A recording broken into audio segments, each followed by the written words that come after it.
دسمبر 1979 Russia کے 80,000 troops Afghanistan کے اندر داخل ہوتے ہیں۔ افغانستان کے لوگ اس کے خلاف عام سٹرگل سٹارٹ کرتے ہیں اور اس کے نتیجے میں ایک سول وار سٹارٹ ہو جاتی ہے افغانستان میں۔ اس سول وار کی وجہ سے حالات اتنے خراب ہو جاتے ہیں کہ ملینز کی تعداد میں افغانیوں کو پاکستان کی طرف ہجرت کرنی پڑتی ہے۔ ایک ٹائم پر تو یہ فگر کراس ہو جاتا ہے 3 ملین سے۔ پاکستان اس مشکل ٹائم میں اپنے مسلمان بھائیوں کی بہت مدد کرنے کی کوشش کرتا ہے اور ویسٹرن پاورز امریکہ اور باقی ویسٹرن پاورز اس میں پاکستان کی بہت سپورٹ کرتے ہیں،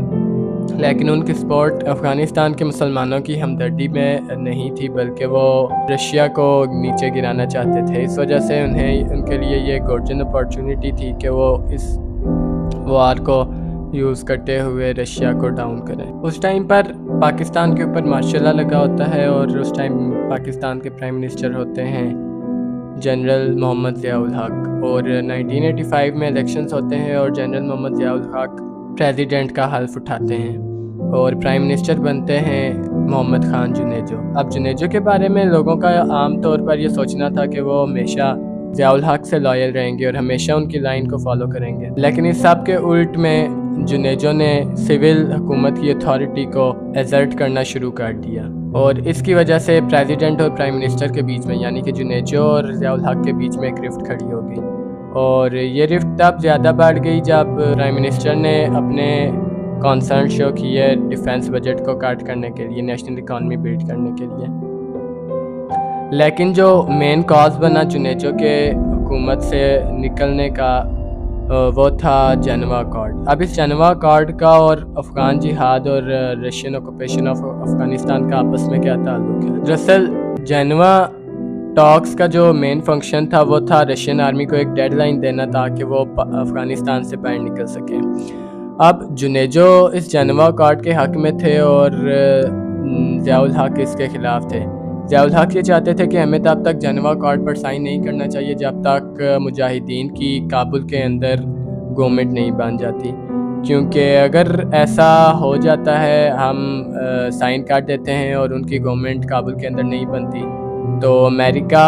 اسی طرح افغانستان کو بغیر کوئی اسٹیبل گورنمنٹ فارم کیے یہاں سے نکل جائے گا اور یہ ہمارے بارڈرز کے لیے بہت زیادہ انسیف ہوگا۔ پاکستانی بھی یہ بات جانتے تھے کہ امریکہ صرف اپنے فائدے کے لیے ان کی سپورٹ کر رہا ہے، لیکن جنیجو نے کچھ پولیٹیکل پارٹیز کو بلایا اور ساتھ میں ٹاکس کی، اور وہ ان تمام پولیٹیکل پارٹیز نے جنیجو کے پوائنٹ آف ویو پر اپنے کنسرن شو کیے کہ ہاں ہمیں جنیوا ٹاکس کرنی چاہیے اور رشین آرمی کو ایک ڈیڈ لائن دینی چاہیے تاکہ وہ اسٹیٹ پر یہاں سے افغانستان سے اپنی ساری ٹروپس کو باہر نکال دیں۔ اب یہ ٹاکس ہوتی ہیں پولیٹیکل پارٹیز کے درمیان 1988۔ اپریل 14 1988 افغانستان اور پاکستان اس جنیوا اکارڈ پر سائن کرتے ہیں اور U S A and U S S R اس پر گرانٹرز کے طور پر سائن کرتے ہیں۔ سوویت یونین اپنی ہار کو تسلیم کر لیتی ہے اور فیبروری 15 1989 تک اپنی تمام ٹروپس کو باہر نکلنے کا پیغام دے دیتی۔ اب اس سے آلموسٹ ایک سال پہلے یعنی کہ مئی 29 1988 کو ضیاء الحق محمد خان جنیجو کو فارغ کر دیتے ہیں گورنمنٹ سے، اور اس کے بعد اگست 17 1988 میں ضیاء الحق کی ڈیتھ ہوتی ہے ایک پلین کریش سے۔ مانا جاتا ہے کہ یہ پلین کریش بھی جان بوجھ کر کروایا گیا تھا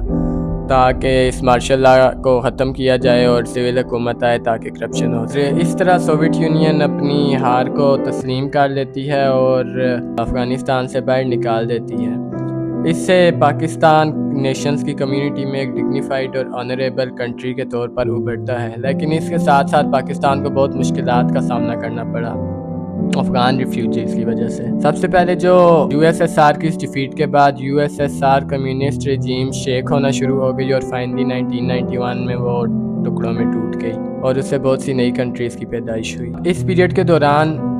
پاکستان میں بہت سے ایلیگل ویپنز سپلائی ہونا شروع ہوئے، ڈرگز کی سپلائی بہت زیادہ اسی ایرا کے اندر شروع ہوئی۔ اس کے بعد ان امپلائمنٹ بہت زیادہ بڑھ گئی کیونکہ افغانستان کے ریفیوجیز بھی اب آ چکے تھے۔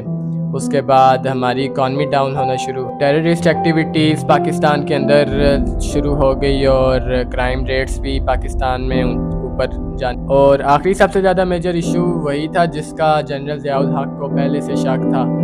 کہ رشیا کو افغانستان سے نکالنے کے بعد امریکہ نے کوئی سیریس ایفرٹس نہیں کی افغانستان میں ایک اسٹیبل گورنمنٹ سیٹ کرنے کی، اور وہ اسی طرح افغانستان کو چھوڑ کر چلی گئی۔ تو افغانستان کے اندر وار لارڈس پاور حاصل کرنے کے لیے آپس میں جنگیں کرنے لگے، اور اس کی وجہ سے پاکستان کے ویسٹرن بارڈرز انسیف ہو گئے۔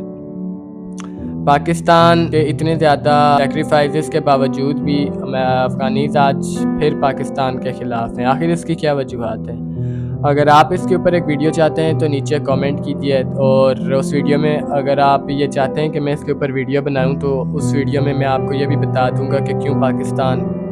آج ایلیگل افغان ریفیوجیز کو باہر نکال رہا تھا، یہ ریفیوجیز کس طرح پاکستان کی اکانومی کو کھا رہے تھے۔ تو آج کے لیے بس اتنا ہی، اب میں آپ سے ملوں گا اسی طرح کی ایک امیزنگ اور انٹرسٹنگ اگلی نئی ویڈیو میں، تب تک کے لیے اپنا خیال رکھیے، اللہ حافظ۔